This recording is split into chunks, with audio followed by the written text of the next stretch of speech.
In a quiet countryside town lived an old man named Samuel.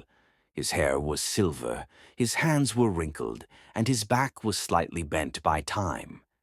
People saw him as weak, slow, finished. But what they didn't know was that Samuel carried a strength most young people never develop: complete trust in God's process. Samuel had lost almost everything in his life. His business failed.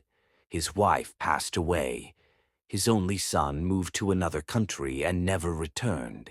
He lived alone in a small wooden house with a tiny garden and a broken fence. Some days he had enough food, some days he didn't. But every morning Samuel woke up, opened his window, looked at the sky, and said the same words: "Thank you, God. I trust your plan." People whispered, "How can he still believe after losing so much?" But Samuel believed not because life was easy. He believed because life was hard. One winter, the town faced a serious crisis. A storm destroyed crops and businesses. Fear spread everywhere. The young complained, the strong panicked, the rich worried. But Samuel remained calm. A young man named Ryan, who had lost his job and savings, went to Samuel's house one night. Angry, broken, confused. He said, "Everyone says trust the process. Everyone says God has a better plan. But where is it? My life is falling apart." Samuel poured him warm tea and said gently, "When you can't see God's plan, it doesn't mean it doesn't exist. It means you are standing too close to understand it." Ryan laughed bitterly. "So losing everything is a blessing?"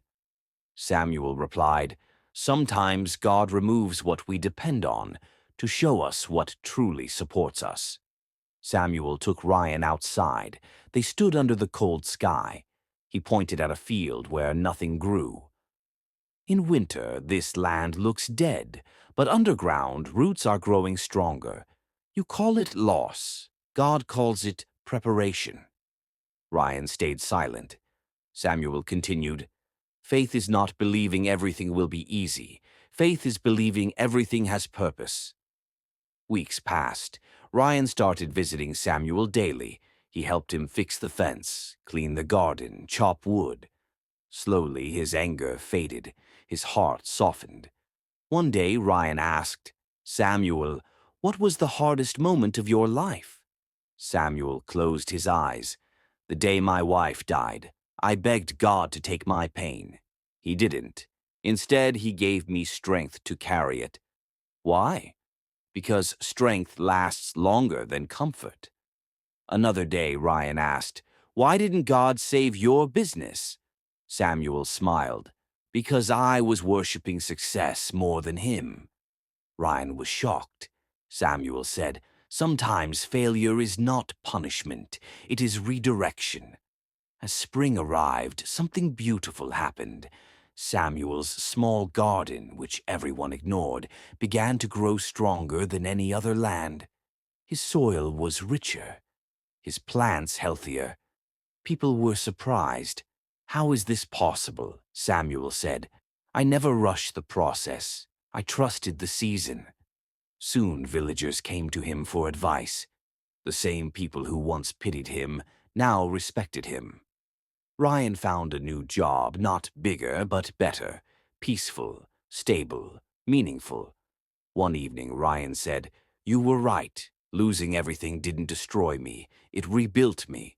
Samuel smiled. "God's plan is not always about giving you what you want. It's about giving you who you need to become." Years later, Samuel grew weaker.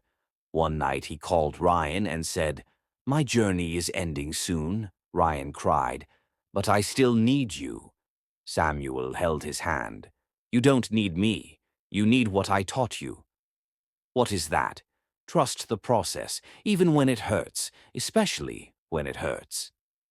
The next morning, Samuel passed away peacefully. At his funeral, the entire town came. People spoke not of his poverty, but of his wisdom, not of his losses, but of his faith. Ryan placed a small stone on Samuel's grave with these words carved: God's delays are not denials. God's silence is not absence. God's process is always preparation. And Ryan finally understood. When life breaks you, God is building you. When doors close, God is protecting you. When plans fail, God is redirecting you. Trust the process. Trust God's better plan. Because what feels like an ending is often the beginning of something greater.